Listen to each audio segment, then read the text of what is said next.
Mr. Sarris, you have been finance minister when Cyprus had to negotiate with the Eurozone members and its Troika about the conditions for emergency loans. How did these negotiations develop? Probably immediately after you take over the office, no? Absolutely, yes. There were 2-3 meetings in Brussels beginning in early March. At the beginning they were unofficial meetings in the sense that they were not in the official Eurogroup, but it was with a smaller inner group of high officials and key finance ministers, the IMF, the ECB, the German finance minister, the French finance minister, and of course the president of the Eurogroup. And there were clear messages given to Cyprus at that time. There were 2-3 things that we needed to do. One was to move quickly with a private sector analysis of the money laundering allegations that, as you know, were playing in the background as one of the reasons why people were reluctant in Europe to help Cyprus, because they were not only helping Cypriots, but perhaps others who they did not particularly want to help. Then we had, and then they also wanted us to begin thinking about getting out of Greece as a way of reducing substantially the size of the financial sector in Cyprus, which was considered by many of the people who were talking to us as being too high in relation to the GDP. And this to get out of Greece meant from the very beginning to sell the Greek branches of Cypriot banks? Yes, from the very beginning it meant something that normally would have taken months of preparation with the proper assistance of investment and bankers to help you analyze correctly the situation. And to do due diligence, yes. Yes, due diligence, also canvass potential buyers, not just be given just one buyer to talk to. So it was a very, very difficult situation there. And then we ourselves spent a lot of time during those early weeks trying to persuade our partners in Europe that for 2 things. First, that the estimates of the losses of the Cypriot banks were exaggerated. And second, that even a substantial amount of a bailout could have been sustainable. The debt would have been sustainable, that we had enough room in cutting government expenditure, perhaps raising some taxes, that over time we would be able to deal with it and try to avoid what was emerging then as a major threat, that is to tax depositors and thereby destroy confidence in the banking system. Unfortunately, we were not able to do that. Nobody was listening. By that time, the 2 powerful people, the powerful partner in the Troika, which was the IMF, had come to the conclusion that they did not want to repeat, quote unquote, the mistake of Greece, that is lending to a country amounts that they would not be able to service thereafter. They were not prepared to do that. And the powerful partner in the Eurozone, which was Germany, had also come to the conclusion that they could not pass from their own parliament, from actually the ruling party, to even convince its own MPs that another rescue of the magnitude of 17 billion, especially if the IMF was saying that technically this was unsustainable.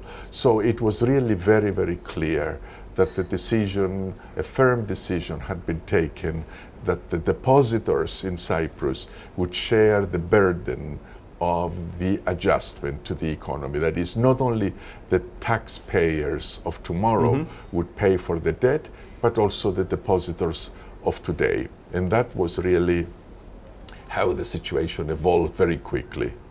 And that was presented to you as a fait accompli? Yes. There was no negotiation possible? In some sense, there was some, they listened to us until 4 o'clock in the morning, trying to explain in a very detailed form how we thought we would manage the situation. But clearly, there was, the decision had already been taken. They had lost confidence, we have to be fair, they had lost confidence in the Cypriot authorities of whatever political persuasion to do the correction that was needed. Part of the argument was 2 years ago, you would have begun this correction with relatively minor fiscal adjustments that could have been painful, but much less painful that they will, and you didn't do it. So we don't trust you, and we will move. And they put it to us very, very bluntly. The alternative was, we either agreed to this program, meaning that we would have a haircut of depositors and, of course, all kinds of other elements of the program, or basically we would have to leave the Eurozone. The threat was that the amount of money that the European Central Bank was able to give to our banks, both through traditional monetary operations lending and through the emergency liquidity assistance, would have stopped on the 21st of March. That meant we would have gone back to the Cyprus lira, tried to print money in order to compensate the depositors, a full catastrophe for the economy. So in a very, very real sense, this was do or die. We absolutely had no other alternative. The responsible thing, in my view, and I had to advise the president, was to accept this. I believe that the first week, under the circumstances, we had a reasonable understanding that all banks would have participated, because there was no way to separate banks. Once you have a financial crisis in systemic banks, no bank is safe. So it would not have been that unfair or unreasonable to say that if we're going to go after depositors, let's have a smaller amount of all depositors, no matter which bank they were doing their banking in, whether they were the banks that had made some very serious mistakes or the banks that had behaved comparatively better. And as you know, that was rejected by Parliament, and then we went to the final solution. When the first meeting of the Eurogroup official meeting, trying to decide the Cypriot program, ended, the result was that the haircut to be imposed on the depositors would be done across all depositors, even those who had under 100,000 euros on their accounts, which according to European law are called insured, guaranteed. How it was possible that the Eurogroup's finance ministers take a decision violating European law? Yes. I do not. Can you explain that? How it happened? Well, no, we cannot. We actually argued about that, and we said, are you sure you know what you're doing? And it isn't just the ministers. The managing director of the International Monetary Fund, for a very long time, also the president of the ECB was sitting in the room at other times. His deputies were sitting there, and they had signed off. It is true that this was done Friday night into Saturday morning. By Sunday, when the people I just mentioned returned to their headquarters and discussed this with their technocrats, they had begun having second thoughts, and they had begun to try to communicate with us to say, look, if you would like to find another combination of haircut that would still give us the about 6 billion that we want from the banks, meaning if you want to tax at a higher rate those or more than 100,000, you had the flexibility to do so. These were some informal, because clearly, as your question suggested, this was something that was against it. I'm not so sure how firm this law is, and it's a law that is not really backed by money. You say, I'm insured, but where is the money to pay? There was no mechanism in Europe that this money would have come forward to compensate the depositors. So it was a very, very unusual situation. Clearly people were improvising. They had not thought through everything that they did, and they thought that perhaps they could get away with it by saying, we are not really forcing insured depositors to lose their deposits.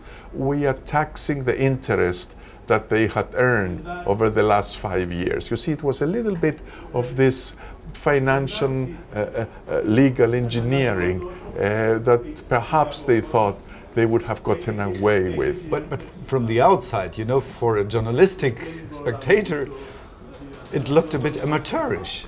Yeah? Yes. How can such a high-ranking committee gathering take a decision undermining basic rules of European financial system? Absolutely. And to emphasize your point, to have all these finance ministers, not one raised the voice. I mean, I felt extremely lonely. Not one person got up and say, wait a minute, what are we doing?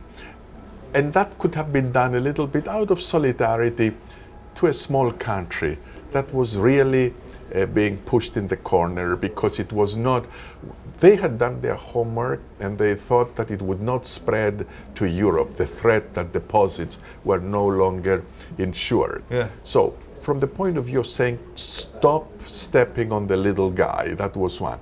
But more importantly saying, are you sure it will not undermine confidence in the Italian banking system? Yeah, for example. I know for a fact that the people at the IMF working on Italy were horrified at this message, and they didn't know what they would do the next week. Yeah. In Italy, that was already, as you know, under tremendous pressure in financial markets. So overall, history will write that this was not one of the better days of the crisis management by the Eurozone finance ministers and by the European institutions.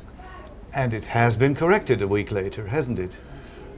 Yes, a week later it was corrected when well, it was more than corrected in the sense that the week after they said, look, these banks have to close and we have to take the consequences. And as you know, one of the two big banks, Laiki, was merged into the Bank of Cyprus, and then it was left us to calculate how much losses of the uninsured depositors was enough to recapitalize the bank. And as you know, eventually it was just below 50%. People of uninsured depositors lost 47.5%. In other words, almost 48 euro for every 100 in deposits over 100,000 were converted into shares. And by this, a lot of Cypriot enterprises lost their working capital also, no?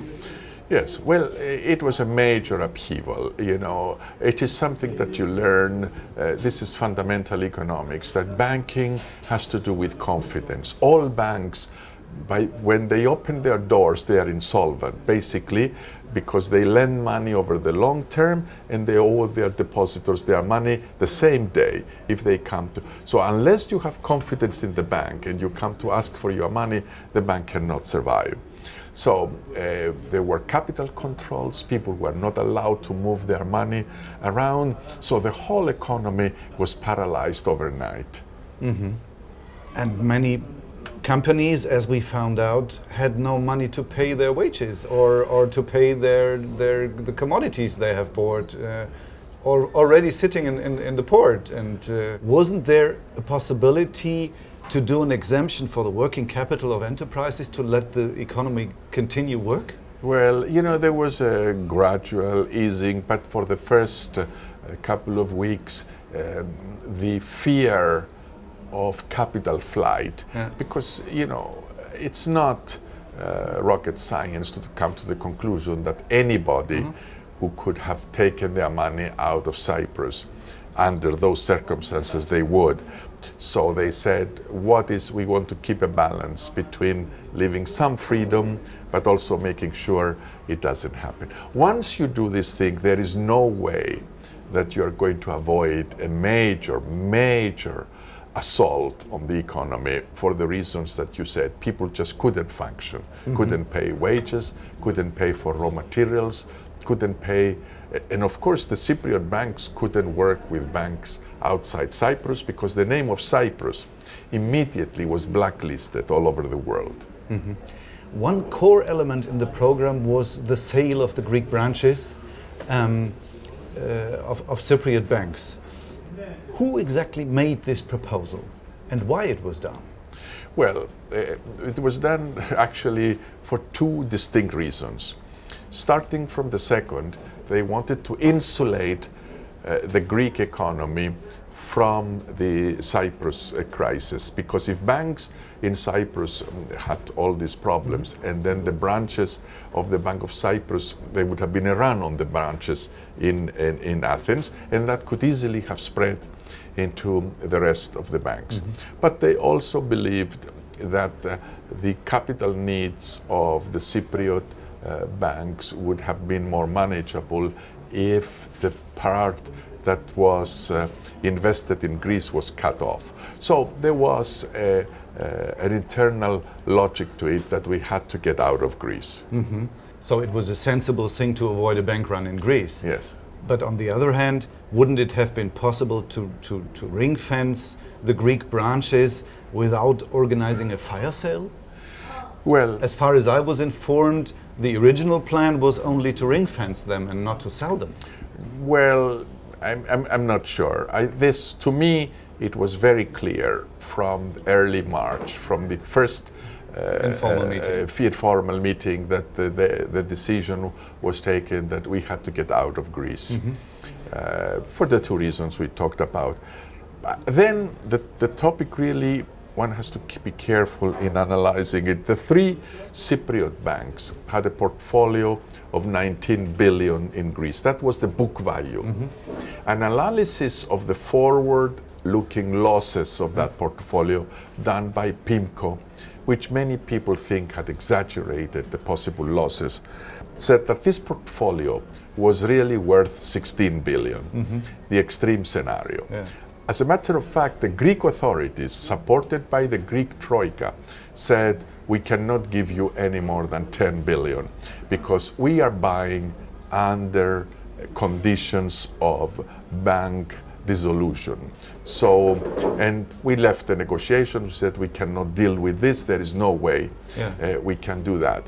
And then there was arbitration done by Almunia's team in Brussels. Who then was the commissioner for economic and financial affairs? Yes. No, it was competition. Competition, absolutely. But you know, he was very involved in the banks. Bank subsidies. Right, because of the state aid to banks, exactly. And then the decision was taken to sell at 16 billion. Unfortunately for us, we were on weak ground because the PIMCO estimates of how the Greek bank portfolios would have deteriorated were already materializing. And so when we sold this, what was 19 for 16, the Piraeus Bank was entitled to write in their books the value that they bought. Never mind that it was projected that that would decrease over time. So they wrote that 19 billion, and that meant they showed a profit of 3 billion overnight. 3.4 even. 3.4, exactly. I'm sort of rounding up the numbers. So they paid 16 to buy 19.4. So they said this is an accounting profit. But I think it's interesting for you to know that meanwhile, because of the deterioration of the Greek economy, and because this portfolio really had enormous difficulties, a bit less than the 2 billion has been provided for. So we have to be careful. Yes, we have plenty to be disappointed with the way Greece in general, but the Greek Troika dealt with Cyprus. We would have liked earlier support to the Cypriot banks in Athens. We were entitled to. There was no logic that Greek banks would have been given direct aid after they lost their money by the losses of the Greek bonds, but no Cypriot banks. 50% of their activities were in Greece. So we have plenty of reasons to be unhappy with our treatment in the banks in Greece. But how was it possible that it was allowed that the Piraeus Bank, after acquiring the Greek portfolio of Cypriot's bank, could put in their books a gain of 3.4 billion, which on the other hand to the Cypriot banks would not have been allowed, because if the calculated losses of Cypriot banks would have been 3 billion less, the whole bail-in, the taxation you may call of the depositors would have been much lower, so the whole economic damage done to the Cypriot economy would have been much lower. Yes, again, this one has to be careful. There is the difference between accounting capital and regulatory capital. I think Piraeus was allowed to show accounting principles allow you to show it. But if you were doing an analysis of the viability of the bank, which would have been the case also for Cypriot banks, you could not have allowed it to be shown there. So it's not easy. It was very unfortunate. It was done over a few days, but there are accounting reasons for the reason that it was done. Yes, but it meant that on the Greek side, a bank which was insolvent by definition because it had negative equity was overnight rescued via the transfer of the assets of the Cypriot banks, yeah?